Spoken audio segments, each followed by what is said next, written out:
Michael Spence, Nobel Laureate and General Atlantic Senior Advisor. Michael, it's wonderful to have you today. I don't want to ask you to pick a team, but pick a team. What side of the inflation debate are you on? Oh, I tend to be on the side of the Yellen Powell side at this point. I mean, I understand why there's such a preoccupation with this in the financial markets, because if inflation does show up, and frankly, we're in a world of fairly considerable uncertainty. We haven't taken this journey very often.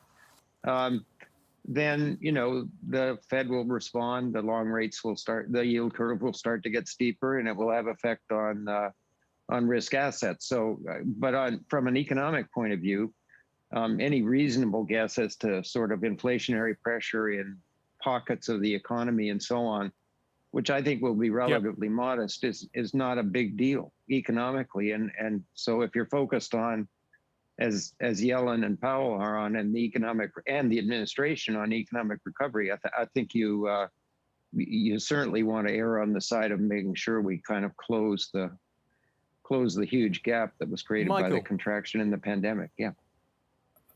One of the issues that a lot of people have is that this is very front-loaded. A lot of this stimulus is being delivered this year and in a very compressed timeline.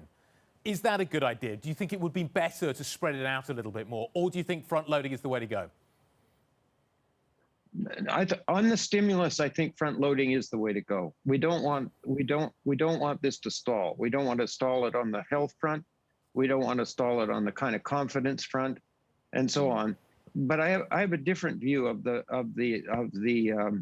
prospective, infrastructure and related stuff, because that's long-term investment, and I don't think a big bang approach to infrastructure has worked very well anywhere that I've looked at in the global economy. So, Michael, is a $3 trillion package, which is reportedly what's being talked about by the Biden administration, too much?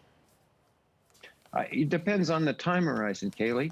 I mean, if you had a $3 trillion package that was a sort of 5 to 10 year plan for dealing with our infrastructure challenges, I wouldn't have a problem with it. If it turns into a sort of a massive amount of incremental spending, much of which will turn into waste or pork, then I think that there'll be a lot of criticism of it, and I would join that. The other way of looking at the summer's debate is, and this comes back to this issue of front-loading, is that we could end up, Michael, with a situation where the economy kind of craters next year.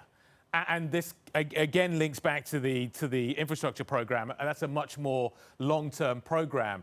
But my question is, what does 2022 look like? We have a huge year this year. We've got monetary stimulus, we've got a reopening of the economy because the vaccine program is going well, and we've then got the fiscal on top of that. Huge amounts of savings about to be spent. What does 2022 look like? So my view of that is you got to be very careful of growth numbers when you're in a rapid recovery, which is what we're about to enter, because it looks like a boom, and it's not going to last. I mean, so my best guess as to 2022 is not that we're going to get a collapse, Guy and Kailey, but we're going to sort of start to see a tailing off to what we would think of as normal, relatively full employment growth in our fairly dynamic economy. Well, Michael, we know full employment is something that Fed Chairman Jerome Powell is laser focused on, and I would note that he has just begun giving his opening statement in this Senate hearing. We're waiting for the Q&A to start in about 4 minutes' time. But on that employment picture, Janet Yellen said yesterday she thinks we could be back there next year. Do you think that's a realistic timeline? Yes, I do. I don't expect this to be a slow recovery. I'm pretty optimistic about this. And the reason is, while there are frictions and headwinds in the global economy, basically, we're going to open up a whole lot of sectors that have either been shut down or suppressed. And your guests have been talking about it earlier. Travel, domestic, or non-long distance travel is certainly one of them, but so is, sports, entertainment, hospitality in all dimensions and so on. So I actually think we could get a very rapid recovery when we start looking at it from the point of view of the start of 2022. Michael, are we thinking about full employment correctly here, though? One of the things that certainly has happened during the pandemic is that the participation rate has fallen fairly rapidly. A lot of people are not seeking work right now, back maybe down to schools not being open, people just simply not being engaged with the labour market, I guess is the broad brush approach to this.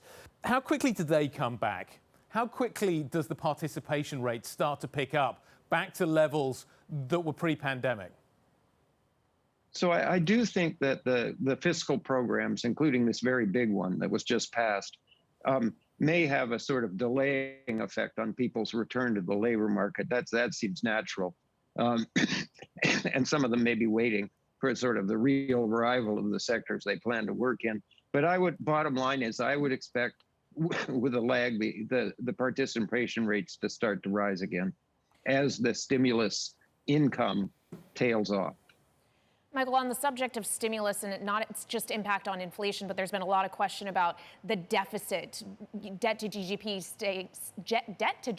sorry, trying to get my words out today, standing around 16%. Is that worrisome to you? Yes, I think that worries a lot of people. And, because it makes economies more fragile than they were before. And I don't buy this notion that the proposition that we probably underestimated the capacity for debt in response to shocks and so on is probably true. But I don't think that means that you can go to the other limit and say there's essentially no constraints, no limit. And so the global economy and heavily indebted domestic economies worry me, in part because they affect monetary policy. I live in Italy part of the time. We're going to come out of this with 160% debt to GDP ratio. The central bank in Europe is going to have to think twice before letting yields rise very rapidly, because it will produce a fiscal crisis. You bring up Italy, you bring up what's happening on the periphery of Europe. We were talking about the summer season just a moment ago. As an aside, what do you see happening in Europe next? The ECB's, as you say, got to keep rates super low. It doesn't have the same advantage that the Fed does on the fiscal front. It's a much slower burn.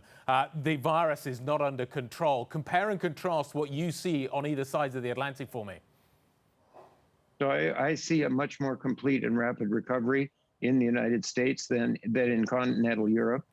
It's a little hard to know about the UK because they're just way ahead in terms of the vaccine. So I could see a rebound, but there's so many connections financially and economically to Europe and the rest of the world that it's hard to get a grip on that. But basically, look, what we're hoping for in Europe is that we know we're delayed, and the delay is largely the vaccine rollout. We're hoping the delay isn't too long, and we're following in the footsteps of the United States. Final comment. Okay. The recovery is going to be less dramatic in Europe because the normal economic headwinds are stronger.